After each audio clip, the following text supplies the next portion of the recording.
Okay, so here we are.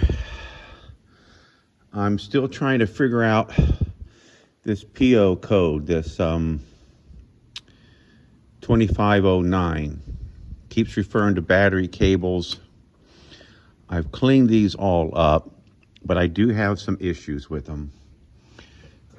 I don't know if you can see it, but if you look real closely, well, let's see, now my camera's in the light. Okay, right there is a crack. So when this comes around the corner, from me tightening this down so many times, it's cracked from pulling it in too tight. This one here has the same problem right there. Also, over on the other side, I notice it has the same problem over there. So, I'm thinking it's time for battery cables. But before I do that, you see this, how nice and shiny that is? I took that off and cleaned that all up. And then also, down under here, let me go show you. And there's a lot of videos on this, but right there, see that guy? That is another bolt that, right there. That's another one. I took it completely off, sanded it all down, and put it back in. But before I go to try to start my motor, clear that code and start the motor, I'm going to go over to the other side. There's some other stuff to check over here. I noticed one of the crossover, this cable here, that one right there, that crosses over from the other side, and that goes to the top where that heating element is. Can I see it? You see it kind of right there? Right there, those two pieces. That's where that goes. So I'm gonna go ahead and loosen those up, clean those up, tighten those back down. Then, I've had this all apart a few times, but here again, you see where I have this washer? See that little crack? This washer helps it be nice and tight. I checked this before I started this morning. I got 13 volts on the top of the post. I checked both sides, both batteries, 13 volts on the top of the post, 13 volts when I touched the cables right here on just the cable and not the post. 13 volts. Leads me to believe that my cables are probably okay. I may just be having a grounding issue. But before I try to start the motor and clear the code, I'm going to go ahead and check these cables. It appears that this cable comes over to the fender well or block or something. But anyway, let me get a stool. I'll jump up in here and we'll see what we can see. Yeah, as I thought, this cable here, it comes out, runs right through there, and bam, there it goes. Right up against the body. Just like on the other side, where I cleaned that one up right there. See here? By that yellow cap, I cleaned that one up. This does the same thing. So I'm gonna take that apart and clean that all up and see what's going on there.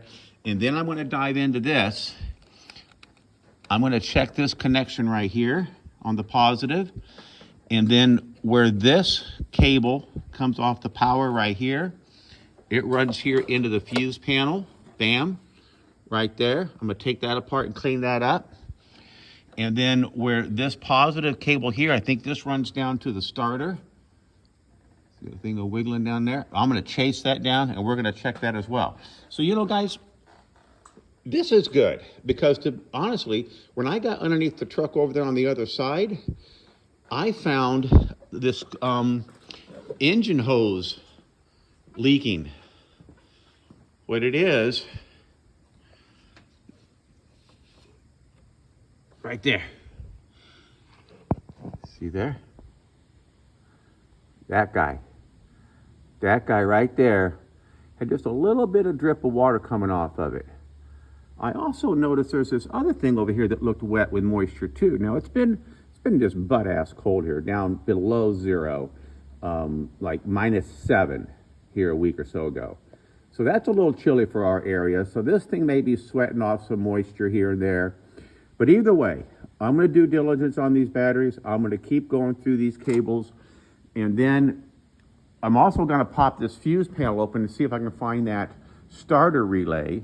I never found that. And then once I finish all of those things, then I'm going to get back in the truck. I'm going to clear the codes. I'm going to start it. If I got another check engine code issue, then I'm gonna pull these cables off. It's about $400 to put cables on this truck. But you know what? It's got 313,000 miles on it. And the batteries are 6 years old. They're still registering full 13 volts, not running. And it's been sitting here for a week without a charger on it, which normally has a charger on it. You know, those things. See that thing up there? See that one that's yellow flashing? That's the one for this vehicle here. 1 ohms for the old goat. And 1 ohms for these 2 batteries here. One's for the camper, one's for the mower. They're piggybacked onto one of those. So we got batteries, goat, Dodge. Oh, and we got one stringing all the way over to the other side where, oh, look at her. She's all tucked in. Isn't she cute? She's all tucked in. That's the old Silverado. Had that thing since new. Love that truck. Honestly, it's still just, you see some of my videos. It is still pretty much just like new. All right, anyway, let's clean some cables. So here we are. As you saw, I've cleaned up all the cables, grounding points, and still pulled that same PO 2509. So I finally had to suck up my pride, go in to see a mechanic. They put a battery tester on it, just as I kind of suspected. This battery over here on this side is failing, where the battery over there on that side, over there, it's still good. So I'm gonna go to a battery store tomorrow. I'm gonna buy me 2 new batteries to put in here. And then I also saw some battery clamps on the old Amazon, and it's just a clamp. They're $10 a pair. All I got to do is just cut these wires off the back here and solder some new lugs on them. And for $20, I'll restore them. I'm going to restore them cables because I seem to be testing okay, but I'm going to wait until I get the new batteries and put those in just to be sure. Cables for this truck going to run me about $400. On Amazon, they have a package, and you can even get a heavy duty package where the positive from this terminal here down to the starter is a 3/0 instead of a 0/0. So I think mine look like they're just 0/0. Maybe it's the big 8-liter motors, or the 6.7, the newer motor takes a bigger one. I don't know. But yeah, for the little Dodge baby diesel, we're rolling just fine. 313,000 miles. We're gonna treat the old girl to some new batteries. So I'll do that in the morning, and then we'll see if we can clear that code and make sure it stays cleared. So I'll circle back. Okay, so here we are. As it turns out, I put a new battery in it, and that PO code 2509 cleared it and didn't come back. So I bought 2 batteries. I'm gonna put another one over there on that side. And then I'm gonna actually clean up this mess. So As you can see, I got all kinds of wires clipped in here and there, and they're running over here and they're running down there and here and there and everywhere. So I'm gonna clean this mess up. I ordered a couple of banks, posts, you know, for all these wires to go to. So what I'll do, I also have new battery ends. I'm gonna put new battery ends on it, and then I'm gonna put these banks, I'm gonna have a negative one and a positive one. I'm actually gonna just screw them to a board and somehow attach it to the side, or I might just glue it to the top of the battery. I don't know. But this is driving me crazy. As you can see, a while back, I cleaned up all this mess. This mess was just shoved down into the firewall, but I just took all these little tabs, they got a little screw hole on them, I just screwed them all in place so they're up and out of the way. So I'm going to clean this mess up. This is a battery tender plug. I'm gonna probably put this one over on the other side, get it out of the way. So I've got this stuff on order. I'm gonna get all my stuff together here, and then I'll start putting it together and I'll show you what happens.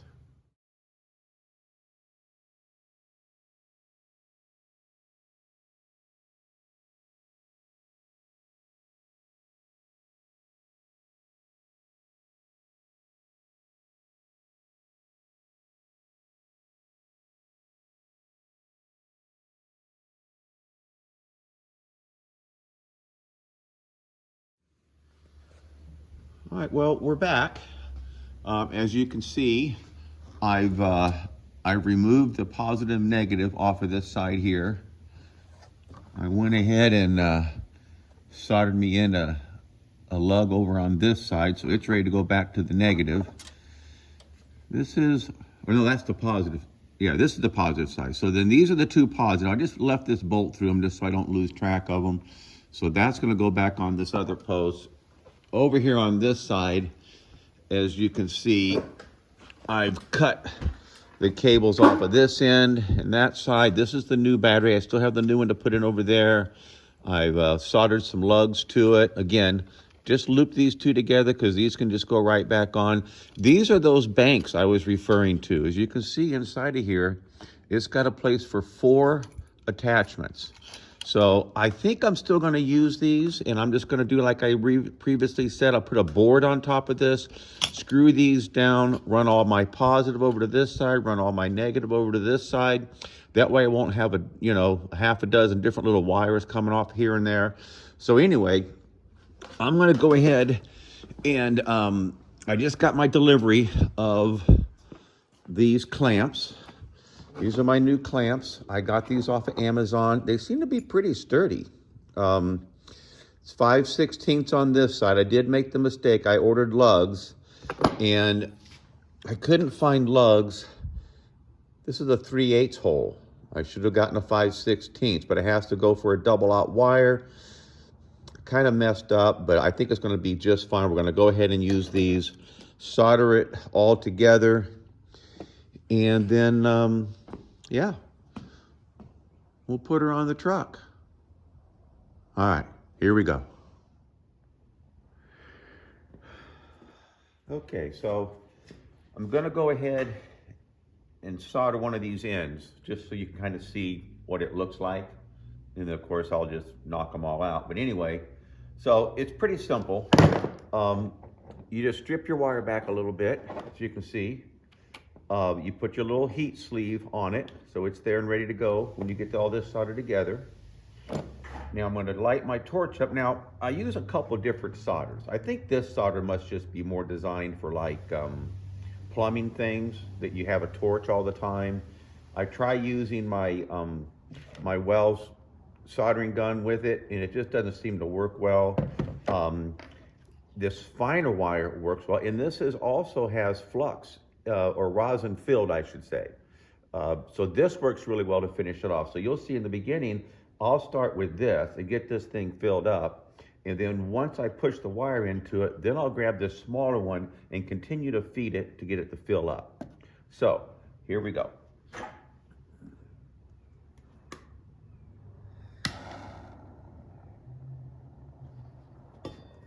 All right.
It's going to take a lot of solder. I think I got enough. No, I'll just go buy some more. They say don't reuse the old solder, which I have a bunch of pieces that have fallen off of it. So I think I'm getting that pretty full. Now something else I forgot to do, I'm gonna do it right now real quick, is put a little rosin or flux on the end of this copper. I don't think I need it, but I've seen people do that and it helps it to feed up in there. So here we go. Let's warm this baby back up.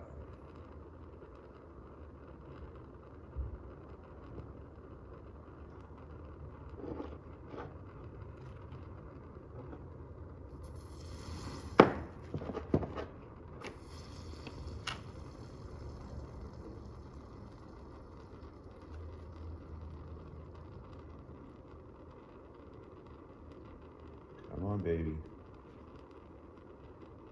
I think I let it get too cold before I put this thing in there.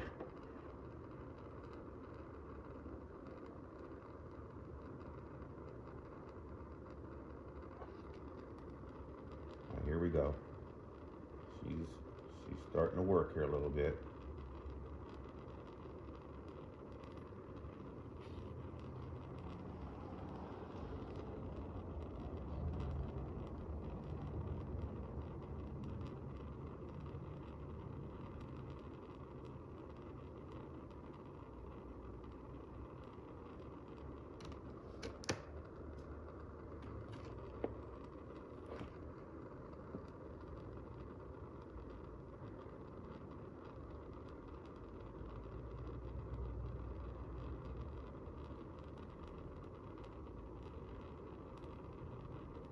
Well, I don't know what is going on here. Let's give it a little more heat.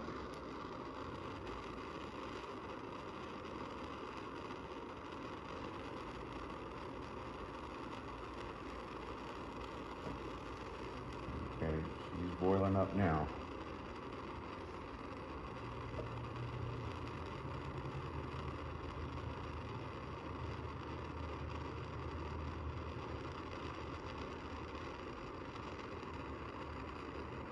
You can see she's overflowing a little bit.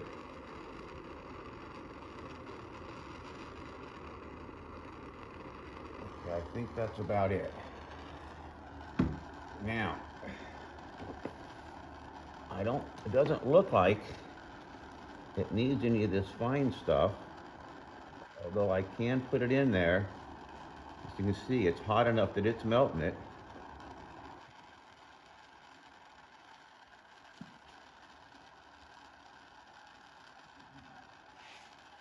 Get a little heat over on this back side. Fill it in a little bit.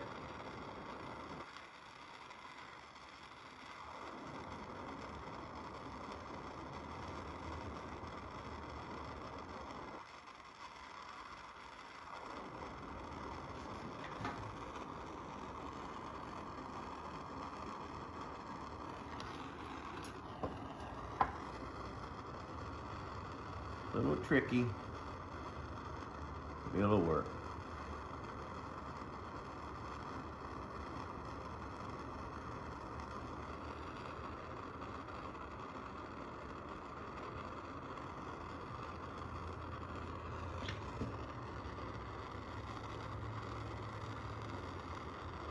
Okay.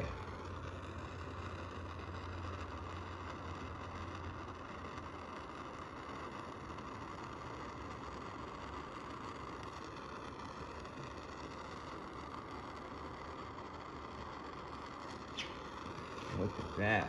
She's getting pretty now. I think that's about all I need. Okay, so let's okay, looks like that wire was kind of in the way. But as you can see here, she's filled up pretty good. I hope that comes into focus for you. It's not super clear here, but maybe you could squeeze in on it. But that's what it looks like. So I'm gonna go do all the rest of them. I think there's 5 in total, and then we'll put her together. Well, I gotta apologize there. I had that camera exactly in the wrong spot, right on that too. But anyway, we're gonna go ahead and get the heat shrink put in place. That's this little baby right here. You know what's so interesting is so often, none of these really come with heat shrink on them from the factory, you know. But then they always recommend that you put heat shrink on it. They even gave me the pieces with it. So we're gonna tighten her up here a little bit.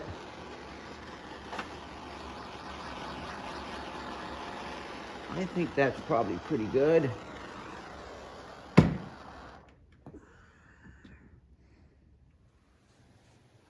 Okay, so I think I got her.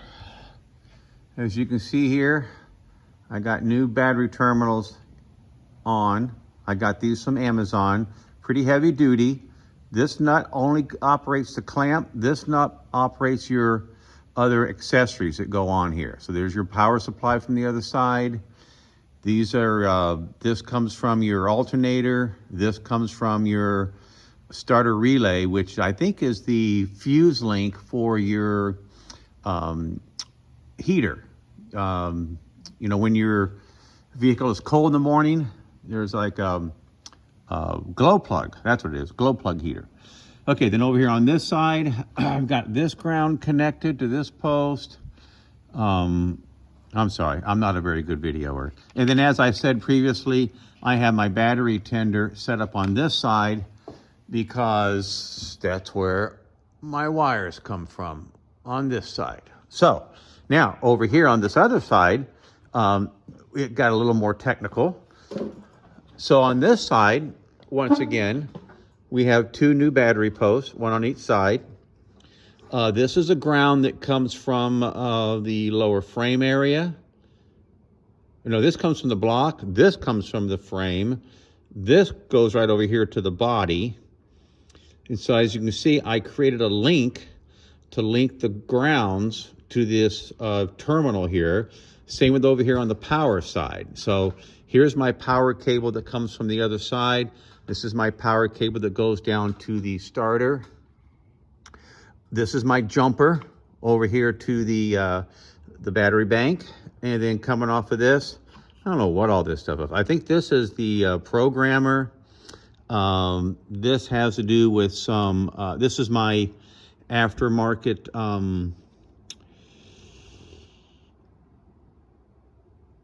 cooler, antifreeze cooler. And now that I'm looking at it, where is my power for, well, let's check and see. Where is my power for the, I think it's wired up underneath the dash. Let's see.